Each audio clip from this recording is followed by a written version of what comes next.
যদি চামড়া শিল্প নগরীর কথায় যদি বলতে আসি, হেমায়তপুরে যেটা রয়েছে সাভারের, সেটার সক্ষমতা নিয়ে একটা প্রশ্ন সবসময় থাকে। তো এইটা কি প্রস্তুত রয়েছে এই বিপুল পরিমাণে চামড়া সংরক্ষণের জন্য বা প্রক্রিয়াজাতকরণের জন্য?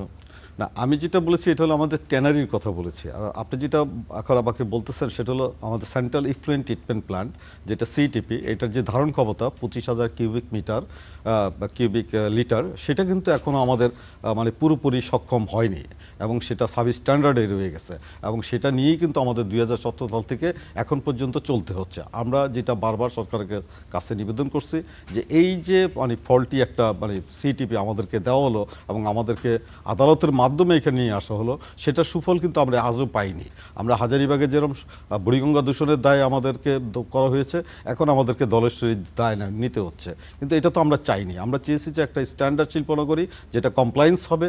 আপনাকে এই ফাঁকে একটা তথ্য দিই যে আমাদের ট্যানারিগুলি কিন্তু আপনার এলডব্লিউজি সার্টিফিকেশনে বলেন বা যে কোনো সার্টিফিকেশনে বলেন, সেটার জন্য কিন্তু প্রস্তুত, কিন্তু সিটিপির কারণে আমরা এখন কোনো ধরনের সার্টিফিকেশন পাচ্ছি না, যার কারণে আমাদের প্রতি বছরই কিন্তু প্রাইসটা নিম্নগামী হচ্ছে এবং যার কারণে আমাদের প্রতি বছরই চামড়ার দর আস্তে আস্তে কমে গেছে।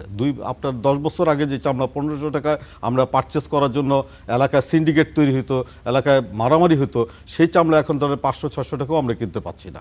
কেন কিনতে পাচ্ছি না? কারণ আমার হলো যে এখন কস্টিং দ্বিগুণেরও বেশি চলে আসছে, কারণ আমার কেমিক্যাল সম্পূর্ণটাই আমার আমদানি নির্ভর। আমাকে বিদেশ থেকে ডিউটি দিয়ে তারপর কেমিক্যালটা ইম্পোর্ট করতে হয়। আমার অন্যান্য others cost, transportation cost, labour cost, বিদ্যুৎ কস্ট, আপনার গ্যাসের কস্ট, এগুলি কিন্তু 3 থেকে 4 গুণ বেড়ে গেছে। সুতরাং আমাকে মানে মিনিমাইজ করে আন্তর্জাতিক বাজারের সাথে তাল রেখে কম্পিটিটিভ মার্কেটে আমাকে সেল করতে হয় এবং আমাদের সেলের জায়গা শুধুমাত্র একটা, বর্তমানে শুধুমাত্র চায়নাতে আমি সেল করতে হয়, যার কারণে আমার 90% চামড়া ওইখানে সেল হয় এবং তারাই বাজার নিয়ন্ত্রণ করে, তারাই প্রাইসটা নির্ধারণ করে। সুতরাং আমরা কিন্তু ওই ধরনের একটা চ্যালেঞ্জিং অবস্থার মধ্যে দিয়ে যাচ্ছি।